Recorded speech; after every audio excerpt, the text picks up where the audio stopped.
പ്രിയമുള്ള എൻ്റെ വിദ്യാർത്ഥിനികളെ എല്ലാവരെയും ഞാൻ ഓൾ കേരള ഡിസ്റ്റൻസ് എഡ്യൂക്കേഷൻ എന്ന് പറയുന്ന നമ്മുടെ സ്ഥാപനത്തിൻ്റെ കീഴിലുള്ള ഓൺലൈൻ വീഡിയോ ക്ലാസ്സിലേക്ക് സ്വാഗതം ചെയ്യുകയാണ്. ഇന്ന് ഞാൻ നിങ്ങൾക്ക് മുമ്പിൽ പ്രസന്റ് ചെയ്യുന്നത് NSന്റെ +2 കോമേഴ്സിന്റെ വളരെ പ്രധാനപ്പെട്ട പേപ്പറായ ബിസിനസ് സ്റ്റഡീസിന്റെ previous year question paper solving ആണ്. 2024 ഒക്ടോബറിൽ നടന്ന എക്സാമിന്റെ 3 മാർക്കിന്റെ വിവിധ ക്വസ്റ്റ്യൻസും ആൻസറുമാണ് നിങ്ങളുടെ മുമ്പിൽ അവതരിപ്പിക്കുന്നത്. എൻ്റെ വീഡിയോ കേൾക്കുന്ന എല്ലാവരും ലൈക്ക് ചെയ്യുക, ഷെയർ ചെയ്യുക, കമൻറ്റ് ചെയ്യുക, സബ്സ്ക്രൈബ് ചെയ്യുക. നമുക്കറിയാം, ന്യൂ സിലബസ് അനുസരിച്ചുള്ള ആദ്യത്തെ എക്സാം നടന്നത് 2024 ഏപ്രിലും, രണ്ടാമത് 2024 ഒക്ടോബറിലും, ഇനി മൂന്നാമത് 2025 ഏപ്രിലുമാണ്. ഇപ്പൊ 2024 നടന്ന 2 പരീക്ഷയുടെ മാതൃകയിലാണ് 25ലും തുടർന്നുള്ള വർഷങ്ങൾ നടക്കുന്നത്. 2024 ക്വസ്റ്റ്യൻ പേപ്പർ സോൾവിംഗ് നമ്മുടെ ചാനലിന്റെ പ്ലേലിസ്റ്റിൽ അവൈലബിൾ ആണ്. 2024 ഏപ്രിലിൽ നടന്നത്, 2024 ഒക്ടോബറിൽ നടന്ന ക്ലാസ്സുകൾ നമ്മൾ ക്വസ്റ്റ്യൻ പേപ്പർ സോൾവിംഗ് ഇപ്പോൾ നമ്മുടെ ചാനലിൽ എടുത്തുകൊണ്ടിരിക്കുന്നുണ്ട്. ഓക്കെ, നമുക്കറിയാം 23 ചാപ്റ്ററാണ് ബിസിനസ് സ്റ്റഡീസിൽ വരുന്നത്. അതിൽ 14 ചാപ്റ്റർ, ഏകദേശം 60% ഭാഗം മാത്രം പബ്ലിക് എക്സാമിന് കവർ ചെയ്താൽ മതി. 40% എക്സാമിൽ നിന്ന് ഒഴിവാക്കിയിട്ടുണ്ട്. ആ 60%ത്തിൽപ്പെട്ട ഭാഗങ്ങളാണ് ഈ 14 ചാപ്റ്റർ എന്ന്. അത് മാത്രം നിങ്ങൾ കവർ ചെയ്ത് പോയാൽ മതി. ഓക്കെ, അപ്പൊ അതിൽ വരുന്ന 5 മാർക്കിന്റെ ക്വസ്റ്റ്യൻസും ആൻസറും കഴിഞ്ഞ വീഡിയോയിൽ അവതരിപ്പിച്ചു. ഇന്ന് നമ്മൾ 3 മാർക്കിന്റെ അല്പം ക്വസ്റ്റ്യൻസും ആൻസറും പറഞ്ഞ് അവസാനം. ക്വസ്റ്റ്യൻസ് ഞാൻ ബോർഡിൽ ഇംഗ്ലീഷിലാണ് എഴുതിയിട്ടുള്ളത്. അതിന്റെ കാരണം നമ്മുടെ എക്സാമിന് ക്വസ്റ്റ്യൻസ് ഇംഗ്ലീഷിലാണ് വരുന്നത്. മലയാളത്തിൽ എക്സാം എഴുതുന്നവർക്കും ഇംഗ്ലീഷിൽ എഴുതുന്നവർക്കും ക്വസ്റ്റ്യൻസ് ഇംഗ്ലീഷിലാണ്. അതുകൊണ്ട് നമ്മൾ ഇംഗ്ലീഷിൽ പറഞ്ഞ് അതിന്റെ അർത്ഥം മലയാളത്തിൽ പറഞ്ഞ് ആൻസർ മലയാളത്തിൽ പറഞ്ഞ് അതേ രീതിയിൽ തന്നെയാണ് നമ്മുടെ ഗൈഡിലും ഉൾപ്പെടുത്തിയിട്ടുണ്ട്. എല്ലാ വിഷയങ്ങളുടെയും ഗൈഡുകൾ നമ്മുടെ കയ്യിൽ അവൈലബിൾ ആണ്. ആവശ്യമുള്ളവർ നമ്മുടെ വാട്സപ്പിൽ കോണ്ടാക്ട് ചെയ്താൽ മതി. ഓക്കെ, ഇന്ന് നമ്മൾ ഫസ്റ്റ് 42ാമത്തെ ക്വസ്റ്റ്യൻസ് ആണ് നമ്മളിതിൽ കണ്ടത്. Explain the following general principles of management. മാനേജ്മെന്റിന്റെ ജനറൽ പ്രിൻസിപ്പിൾ ഏതൊക്കെ? General principles of management. അതിൽ തന്നെ 2 എക്സ്പ്ലെയിൻ ചെയ്യാനാണ് പറഞ്ഞത്, ഫുള്ള് പറഞ്ഞില്ല. 3 മാർക്കിനാണ്. അപ്പോൾ ഡിവിഷൻ ഓഫ് വർക്കും റെമ്യൂണറേഷൻ ആണ്. 3 മാർക്ക് ആകുമ്പോൾ ഡിവിഷൻ ഓഫ് വർക്കിന് 1.5 മാർക്കും റെമ്യൂണറേഷന് 1.5 മാർക്കാണ്. നമുക്കത് മാനേജ്മെന്റിന്റെ പ്രിൻസിപ്പിൾ 14 പ്രിൻസിപ്പിൾസ് ഉണ്ട്. അതിൽ നിന്ന് 2 നമുക്ക് ഇവിടെ എക്സ്പ്ലെയിൻ ചെയ്യുന്നത്. ഡിവിഷൻ ഓഫ് വർക്ക്, തൊഴിൽ വിഭജനമാണ് എന്ന് പറയുന്നത്. ഒരാൾ ഒരു ജോലി, ഒരു സ്ഥാപനത്തിലെ എല്ലാ ജോലിയും ഒരാൾ ചെയ്യുന്നതിന് പകരം ഓരോരുത്തർക്കും അവരുടെ കഴിവിനനുസരിച്ചുള്ള ജോലി, അവരുടെ കാര്യപ്രാപ്തിക്കനുസരിച്ച് അവർക്ക് ചെയ്യാൻ പറ്റുന്ന രീതിയിലുള്ള ജോലികൾ വിഭജിച്ചു കൊടുക്കുക എന്നുള്ളതാണ്. ഒരു 5 ആളുകൾ സ്ഥാപനത്തിലുണ്ടെങ്കിൽ അവിടെ ഒരാൾ മാത്രം ചെയ്ത ഈ 5 ആൾക്കും ഓരോരുത്തർക്കും ചെയ്യാൻ പറ്റുന്ന ജോലി കൊടുത്തതിന് ഒരാൾക്കുള്ള കഠിന ഭാരം അവിടെ കുറയ്ക്കുകയും ഒരാൾ ഒരു ജോലി മാത്രം അവിടെ ഏറ്റെടുക്കുമ്പോൾ അയാൾക്ക് കാര്യക്ഷമത വർദ്ധിക്കുകയാണ്. അയാൾ ചെയ്യേണ്ട ജോലി മാത്രം ചെയ്താൽ മതി, ബാക്കിയുള്ള ജോലി വേറെ ആൾക്കാർ ചെയ്യും, മറ്റു ജോലി വേറെ ആൾക്കാർ ചെയ്യും. അവിടെ കാര്യക്ഷമത വർദ്ധിപ്പിക്കാനാണ് നമുക്ക് ഇതിലൂടെ സാധിക്കുന്നത്. 2ാമത് റെമ്യൂണറേഷൻ, പ്രതിഫലം കൊടുക്കാതെ മതിയായ വേതനം ഒരു സ്ഥാപനത്തിൽ വർക്ക് ചെയ്യുന്ന സ്റ്റാഫുകൾക്ക് അവർ ചെയ്ത ജോലിക്ക് അനുസരിച്ചുള്ള റെമ്യൂണറേഷൻ അവിടെ കൊടുക്കണം എന്നാണ്. അതൊരു ബിസിനസ് സ്ഥാപനത്തിന്റെ വളരെ പ്രധാനപ്പെട്ട ഒരു ഘടകമാണ് വരുന്നത്. റെമ്യൂണറേഷൻ വളരെ ഇമ്പോർട്ടൻ്റ് ആണ്. തൊഴിലാളികൾ അവിടെ ആ സ്ഥാപനത്തിലുള്ള വർക്കേഴ്സ് അവിടെ നിലനിൽക്കണമെങ്കിൽ റെമ്യൂണറേഷൻ നമുക്ക് നിർബന്ധമായിട്ട് വേണമെന്ന് ഹെൻറി ഫയർ പറയുന്നുണ്ട്. ഏൽപ്പിച്ച ജോലി, ജീവിത ചെലവ്, തൊഴിലാളികളുടെ ക്ഷാമം, ബിസിനസ് സ്ഥാപന സാമ്പത്തിക സ്ഥിതി, അതേ വ്യവസായത്തിൽ തതുല്യമായ ജോലിക്ക് നൽകി വരുന്ന ശരാശരി വേതന നിരക്ക് എന്നിവയുടെ അടിസ്ഥാനത്തിലാണ് വേതന നിർണ്ണയം. ന്യായമായ പ്രതിഫലം ഉറപ്പുവരുത്തണം എന്നുള്ളതാണ് പറയുന്നത്. പിന്നെ അടുത്ത ചോദ്യമാണ്, how the following factors affect the channel of distribution. Channel of ഡിസ്ട്രിബ്യൂഷനുമായി അഫക്ട് ചെയ്യുന്ന ഒരുപാട് ഫാക്ടേഴ്സ് ഉണ്ട്. നമ്മൾ ആ മാർക്കറ്റിങ്ങിനുമായി ബന്ധപ്പെട്ട ഭാഗത്ത് അത് കിടക്കുന്നത്. അതിൽ നമുക്ക് പറയേണ്ടത് നേച്ചർ ഓഫ് മാർക്കറ്റും നേച്ചർ ഓഫ് പ്രൊഡക്റ്റും ആണ് വരുന്നത്. മാർക്കറ്റിന്റെ പ്രത്യേകതകളും പ്രൊഡക്റ്റിന്റെ. അപ്പൊ നേച്ചർ ഓഫ് മാർക്കറ്റ് എന്ന് പറയുന്നത് വലിയ വലിയ ലാർജ് മാർക്കറ്റ് ആണെങ്കിൽ അവിടെ ലോങ്ങർ ആയിട്ടുള്ള ചാനൽ ഓഫ് ഡിസ്ട്രിബ്യൂഷൻ വേണം. എന്നാൽ ചെറിയ രീതിയിലുള്ള മാർക്കറ്റ്, സ്മാൾ മാർക്കറ്റ് ആണെങ്കിൽ ചാനൽ ഓഫ് ഡിസ്ട്രിബ്യൂഷന്റെ ലെങ്ത് കുറവ് മതി. നേച്ചർ ഓഫ് പ്രൊഡക്റ്റ് ആണ് പറയുന്നത്. 2ാമത്തത് കൺസ്യൂമർ ഗുഡ്സുകളാണ്, ഉപഭോക്തൃ ഉൽപ്പന്നങ്ങളാണെങ്കിൽ അവിടെ ലോങ്ങർ ചാനൽ ഓഫ് ഡിസ്ട്രിബ്യൂഷൻ വേണം.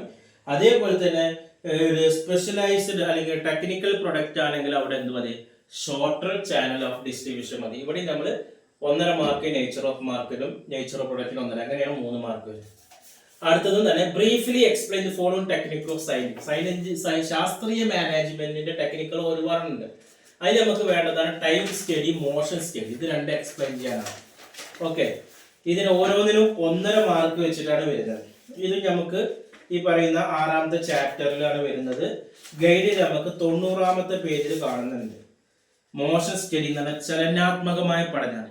ഒരു ജോലി നിർവഹിക്കുന്നതിന് ഒരു തൊഴിലാളി നടത്തുന്ന ചലനത്തെ സൂക്ഷ്മമായി നിരീക്ഷിക്കുന്ന ഒരു സാങ്കേതിക പഠനമാണ് ചലനാത്മകം. ഉപയോഗശൂന്യമായ ചലനങ്ങൾ ഇല്ലാതാക്കുന്നതിനും ഒരു പ്രത്യേക ജോലി ചെയ്യുന്നതിനുള്ള മികച്ച രീതി കണ്ടെത്തുന്നതിനുമുള്ള ഒരു ഓപ്പറേറ്ററിന്റെയോ യന്ത്രത്തിന്റെയോ ചലനത്തെക്കുറിച്ചുള്ള പഠനമാണ്. ഇതിലൂടെ ഒരു ജോലിയുടെ ചില ഘടകങ്ങൾ ഇല്ലാതാക്കാനോ സംയോജിപ്പിക്കാനോ ആവശ്യമനുസരിച്ച് പ്രവർത്തനങ്ങൾ മാറ്റം വരുത്താനോ കഴിയും. പിന്നെ രണ്ടാമതാണ് ടൈം സ്റ്റഡി എന്ന് പറയുന്നത്. ന്യായമായ കഴിവുകളും ഒരു ജോലിയുടെ ഓരോ ഘട്ടങ്ങളും നിർവഹിക്കാൻ കഴിവുള്ള ജോലിക്കാരന് ആവശ്യമായ സമയം നിരീക്ഷിക്കുന്നതിനും റെക്കോർഡ് ചെയ്യുന്നതിനുമുള്ള സാങ്കേതികതയാണ് സമയപഠനം. സമയപഠനത്തിലൂടെ ഒരു മനുഷ്യൻ ജോലിയുടെ ഓരോ ഘട്ടത്തിലും ആവശ്യമായ കൃത്യമായ സമയം നിർണ്ണയിക്കുന്നു. ഒരു പ്രത്യേക ജോലി ചെയ്യാൻ ആവശ്യമായ സ്റ്റാൻഡേർഡ് സമയം പരിഹരിക്കാൻ ഇത് സഹായിക്കുന്നുണ്ട്. ഇനി 44ാമത്തെ ചോദ്യമാണ്. Briefly explain the following technique of scientific manage. അത് നമ്മളിപ്പോൾ പറഞ്ഞു. ഇനി 45 state any 3 functions of supervisor. സൂപ്പർവൈസറുടെ 3 ധർമ്മങ്ങൾ ഏതൊക്കെയാണെന്നുള്ളതാണ് പറയുന്നത്. അത് നമുക്ക് 6ാമത്തെ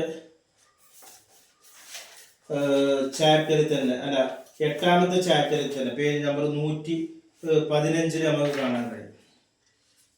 സൂപ്പർവൈസറുടെ ധർമ്മങ്ങൾ എന്തൊക്കെയാണെന്നുള്ളത്. ഒന്ന്, നിരന്തരം ബന്ധം പുലർത്തുന്നു. ഗൈഡിലുണ്ട് 8ാമത്തെ ചാപ്റ്ററിൽ 115ാമത്തെ പേജിൽ നിരന്തര ബന്ധം പുലർത്തുന്നു. മാനേജ്മെന്റും തൊഴിലാളികളും നല്ല കണ്ണിയായി പ്രവർത്തിക്കുന്ന സൂപ്പർവൈസറാണ്. ഗ്രൂപ്പ് ഐക്യം നിലനിർത്തുന്നുണ്ട്. ജോലിയുടെ നിർവഹണം ഉറപ്പുവരുത്തുന്നുണ്ട്. ജോലിക്ക് പരിശീലനം നൽകുന്ന സൂപ്പർവൈസറാണ്. ജോലിക്കാരെ സ്വാധീനിക്കുന്നു, ഫീഡ്ബാക്ക് നൽകുന്നു. അങ്ങനെ 7 പോയിന്റ് ഇതിലുണ്ട്. നമുക്കൊരു 3 എഴുതിയാൽ മതി, ഓരോന്നിനും ഓരോ മാർക്ക്. ഇത് അറിയാത്തവരാണെങ്കിൽ stating 3 point of important of leadership. ലീഡർഷിപ്പിന്റെ ഒരു നേതൃത്വത്തിന്റെ പ്രാധാന്യം എന്തൊക്കെയാണെന്നുള്ളത് ആണ് നമുക്ക് അറിയുന്നത്. അത് ഇതേ ചാപ്റ്റർ തന്നെ 119ാമത്തെ പേജിലുണ്ട്. ലീഡർഷിപ്പ് എന്ന് പറഞ്ഞാൽ നമുക്ക് എന്താ പറയുക, ആത്മവിശ്വാസത്തോടും ആവേശത്തോടും കൂടി പണിയെടുക്കുന്നതിന് കീഴ് ജീവനക്കാരെ പ്രേരിപ്പിക്കുന്നതാണ് ലീഡർഷിപ്പ് അല്ലെങ്കിൽ നേതൃത്വം. അതിന്റെ പ്രാധാന്യം എന്ന് പറഞ്ഞാൽ മനോവീര്യം വർദ്ധിപ്പിക്കുന്നു, ആത്മവിശ്വാസം ഉളവാക്കുന്നുണ്ട്. അധികാര പ്രയോഗം കൊണ്ട് മാത്രം കാര്യം നടക്കില്ല. കീഴ് ജീവനക്കാരെ സ്വാധീനിക്കുകയും പ്രചോദിപ്പിക്കുകയും ചെയ്യുന്നതിലൂടെ കഴിയുന്നു. പിന്നെ ഔപചാരികമായ ബന്ധങ്ങളിലെ കുറവുകൾ നിലനിർത്തുന്നു. അതേപോലെ മാനേജ്മെന്റും തൊഴിലാളികളും തമ്മിലുള്ള സൗഹൃദ ബന്ധം നിലനിർത്തുന്നു. ഇനി 46ാമത്തെ ചോദ്യമാണ്. Briefly explain right to seek redress എന്ന് പറയുന്നത്. ഉപഭോക്താവിന്റെ അവകാശങ്ങളുണ്ട്. പരാതി തീർക്കാനുള്ള അവകാശങ്ങളാണ് റൈറ്റ് ടു സീക്ക് റിഡ്രസ്. അതിനെ കുറിച്ച് എന്താണ് പരാതി തീർക്കുക? എന്തൊക്കെ പരാതി ഉണ്ടാവും ഉപഭോക്താവിന്?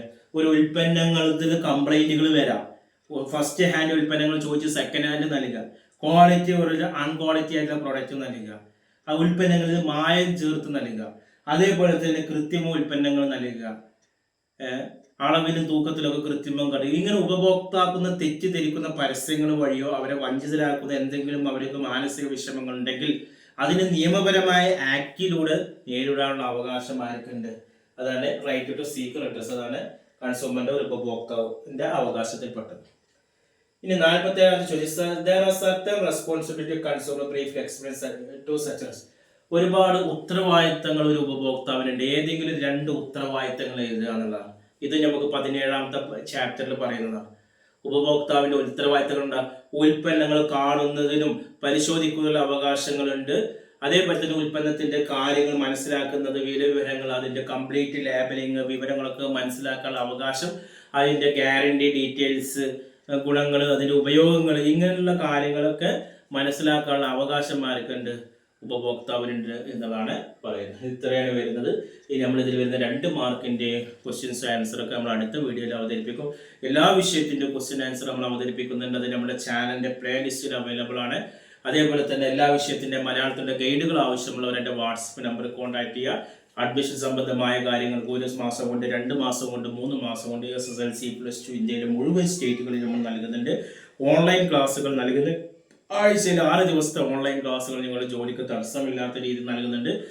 അഡ്മിഷൻ എടുക്കുന്നവർക്ക് ഫ്രീ ആയിട്ട് ടെക്സ്റ്റ് ബുക്കുകൾ, ഗൈഡുകൾ, അസൈൻമെന്റുകൾ, പ്രാക്ടിക്കൽ റെക്കോർഡ് എല്ലാം നൽകുന്നുണ്ട്.